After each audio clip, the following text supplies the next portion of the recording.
Hello friends, welcome to our YouTube channel study with smartness. इस video में हम हिंदी से रिलेटेड टॉप 25 क्वेश्चंस देखेंगे जो कि प्रीवियस ईयर एग्जाम्स में आ भी चुके हैं और आने वाले एग्जाम्स के पॉइंट ऑफ व्यू से बहुत इंपॉर्टेंट भी हैं। इस वीडियो के थ्रू आपका टेस्ट भी हो जाएगा और आने वाले एग्जाम्स के लिए आपकी प्रिपरेशन और अच्छी हो जाएगी। तो चलिए हम शुरू करते हैं। हमारा फर्स्ट क्वेश्चन है, भाषा स्वयं में एक खालिस्तान व्यवस्था है, इस रिक्त स्थान को भरना है। इसका राइट आंसर होगा नियमबद्ध, यानी भाषा स्वयं में एक नियमबद्ध व्यवस्था है। मतलब भाषा ध्वनि, शब्द, वाक्य और बातचीत के स्तर पर पूरी तरह से नियम के अनुसार ही होती है। ऐसा नहीं हो सकता कि हम जिन ध्वनियों को चाहें उनको जोड़कर शब्द बना लें या फिर शब्दों को किसी भी मनचाहे क्रम में रखकर वाक्य बना लें। तो इस प्रकार भाषा स्वयं में एक नियमबद्ध व्यवस्था है। नेक्स्ट क्वेश्चन है, अखरोट शब्द का तत्सम रूप है।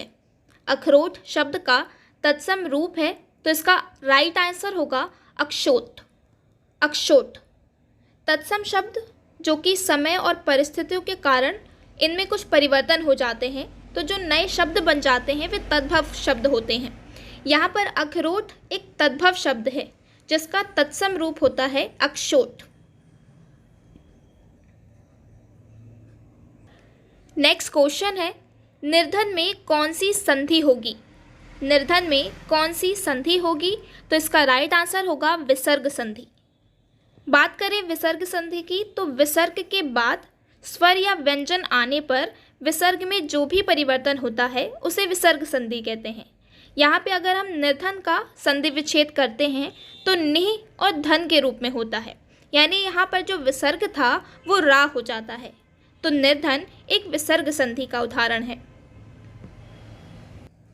नेक्स्ट क्वेश्चन है, वर्तनी के अनुसार शुद्ध शब्द का चयन कीजिए। वर्तनी के अनुसार शुद्ध शब्द का चयन कीजिए, तो इसका राइट आंसर होगा निवृत्ति। निवृत्ति। अब यहाँ भाषा की वर्तनी का अर्थ होता है शब्दों को वर्णों में व्यवस्थित करना, या फिर लिखने की रीति वर्तनी कहलाती है। यानी हम वर्णों को किस तरह से व्यवस्थित करते हैं, उनकी मात्राओं को किस तरह से लगाते हैं, वो वर्तनी कहलाती है। ये एक लिखने की रीति हो गई। तो यहाँ पे जितने भी शब्द दिए हैं इसमें से निवृत्ति वर्तनी के अनुसार शुद्ध रूप है। नेक्स्ट क्वेश्चन है, घन शब्द का पर्यायवाची शब्द है। घन शब्द का पर्यायवाची शब्द है, तो इसका राइट आंसर है वारिध। जिन शब्दों का अर्थ एक जैसा हो, यानी शब्द अलग अलग हो सकते हैं लेकिन उन शब्दों का अर्थ एक जैसा होता है, वे पर्यायवाची शब्द कहलाते हैं। यहाँ पर घन का पर्यायवाची वारिध है, जबकि जो जलज, पयोज और नीरज हैं ये सभी कमल के पर्यायवाची हैं। हम अगर घन के पर्यायवाची की बात करें तो घन को हम वारिध के अलावा बादल, अम्बुज और मेघ भी कह सकते हैं। नेक्स्ट क्वेश्चन है, विज्ञान शब्द में कौन सा उपसर्ग है। विज्ञान शब्द में कौन सा उपसर्ग है, तो इसका राइट आंसर है वी। उपसर्ग की बात करें तो जो शब्द के पूर्व में लगकर अर्थ में परिवर्तन कर देते हैं वे उपसर्ग होते हैं। यहाँ पर ज्ञान शब्द में वी उपसर्ग जुड़कर विज्ञान हो जाता है। नेक्स्ट क्वेश्चन है, श्रमिक शब्द में कौन सा प्रत्यय है। श्रमिक शब्द में कौन सा प्रत्यय है, तो इसका राइट आंसर है इक। जो शब्द किसी शब्द के बाद में जुड़कर उसके अर्थ में परिवर्तन करे तो वो प्रत्यय शब्द होते हैं। यहाँ पर श्रम शब्द में एक प्रत्यय जुड़कर श्रमिक हो जाता है। इसके पहले हमने उपसर्ग देखा था, जो शब्द पहले यानी किसी शब्द के पूर्व में लगकर अर्थ बदलते हैं वे उपसर्ग होते हैं, लेकिन जो शब्द किसी शब्द के बाद में जुड़कर अर्थ बदल दें तो वे प्रत्यय होते हैं। नेक्स्ट क्वेश्चन है, उल्टी माला फेरना मुहावरे का सही अर्थ प्रकट करता है। इसका राइट आंसर होगा अहित सोचना। मुहावरे जो भाषा को सरल और सहज बनाने वाले वाक्यांश होते हैं जो कि व्यंग्य के रूप में इस्तेमाल किए जाते हैं। यहाँ पर उल्टी माला फेरना एक मुहावरा है जिसका अर्थ होता है अहित सोचना। इसे हम एक उदाहरण से समझ सकते हैं कि अपने दोस्त के नाम की उल्टी माला फेरना बुरी बात होती है, यानी अपने दोस्त का अहित सोचना बुरी बात है। नेक्स्ट क्वेश्चन है, खूंटी शब्द का बहुवचन बताइए। खूंटी शब्द का बहुवचन, तो इसका राइट आंसर है खूंटियाँ। बहुवचन यानी एक से अधिक व्यक्ति या वस्तु का बोध हो, वहाँ पर बहुवचन होता है।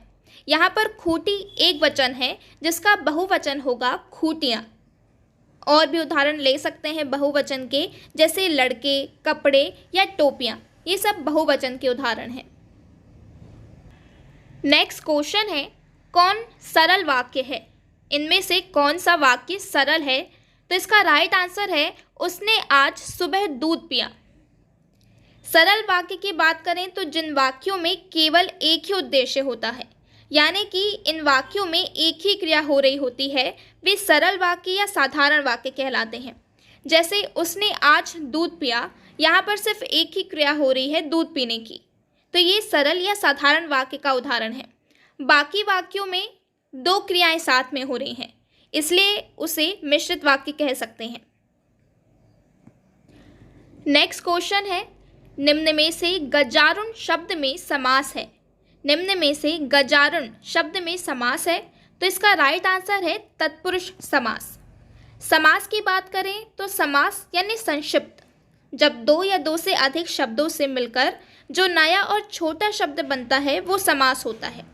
अब यहाँ अगर हम गजारुण की बात करें तो ये तत्पुरुष समास का उदाहरण है।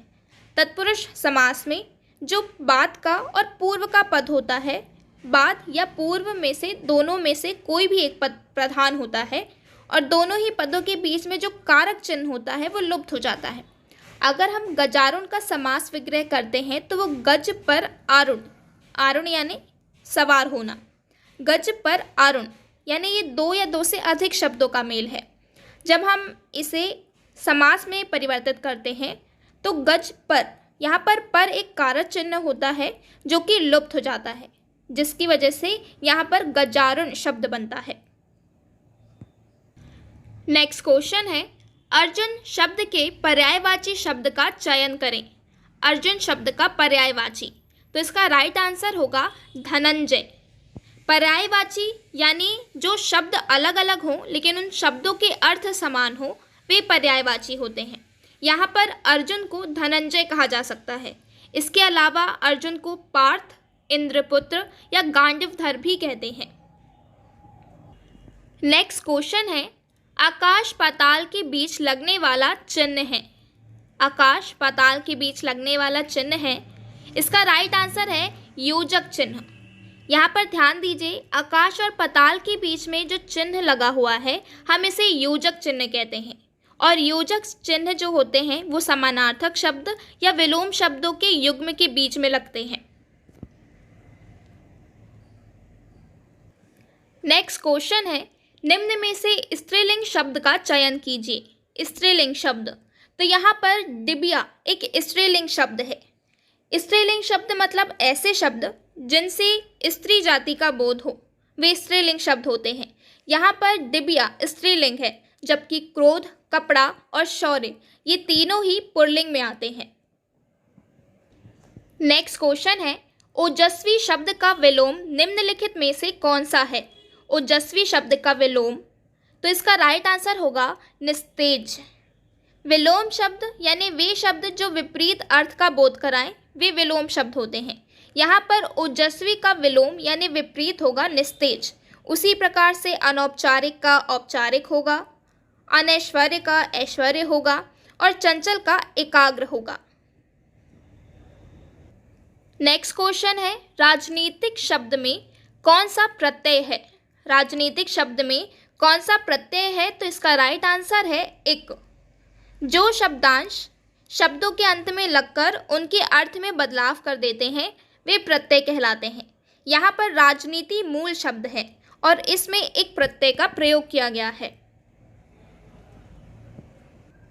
नेक्स्ट क्वेश्चन है, चेतना का विलोम शब्द क्या है? चेतना का विलोम शब्द, इसका राइट आंसर होगा मूर्छा।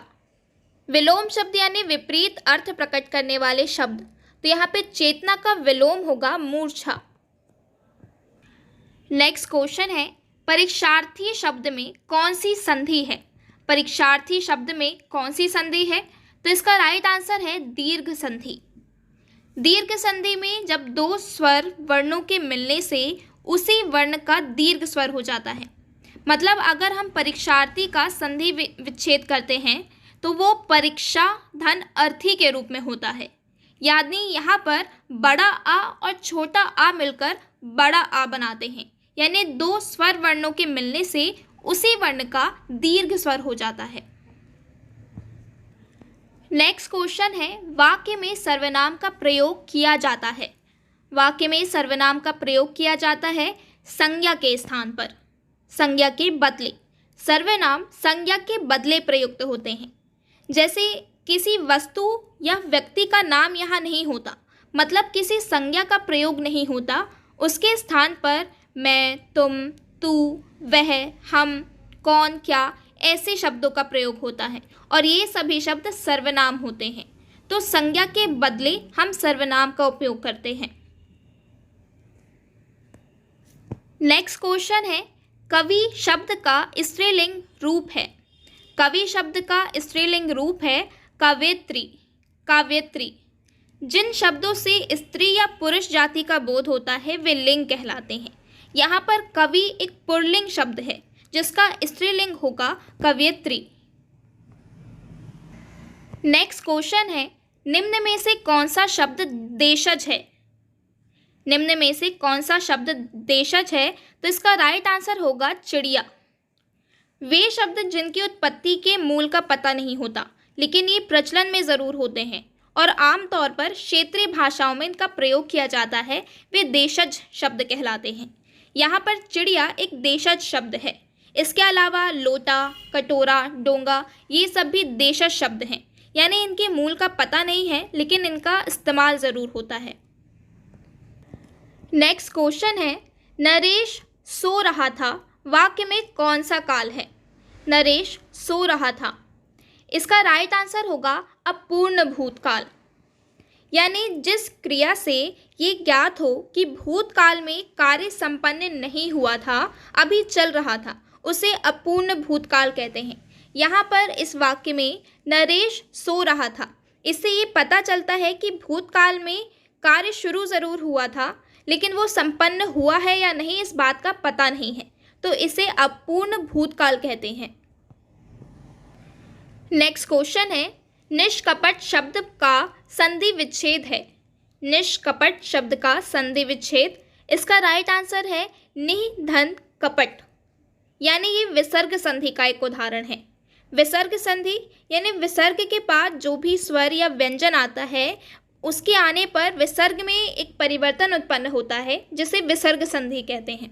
यहाँ पर जब हम निष्कपट का संधि विच्छेद करते हैं तो वो निः धन कपट के रूप में होता है, यानी यहाँ पर विसर्ग का शा हो जाता है।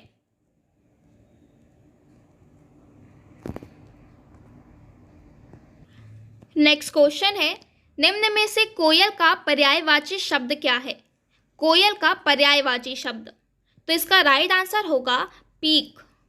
यानी शब्द अलग हों लेकिन उनके समान अर्थ हों, ऐसे शब्द पर्यायवाची होते हैं। यहाँ कोयल को पीक कहा गया है। इसके अलावा कोयल को कोकिला, वनप्रिया, सारिका, बसंत दूत आदि भी कह सकते हैं। नेक्स्ट क्वेश्चन है, निम्न में से आसमान का पर्यायवाची शब्द है। आसमान का पर्यायवाची, तो इसका राइट आंसर होगा व्योम। पर्यायवाची यानी समान अर्थ प्रकट करने वाले शब्द, तो यहाँ आसमान को व्योम कह सकते हैं। इसके अलावा आसमान को आकाश, नभ, गगन या अंबर भी कहा जा सकता है। फ्रेंड्स, ये थे आज के हमारे हिंदी के top 25 questions. Thanks for watching study with smartness. Please like, share and subscribe.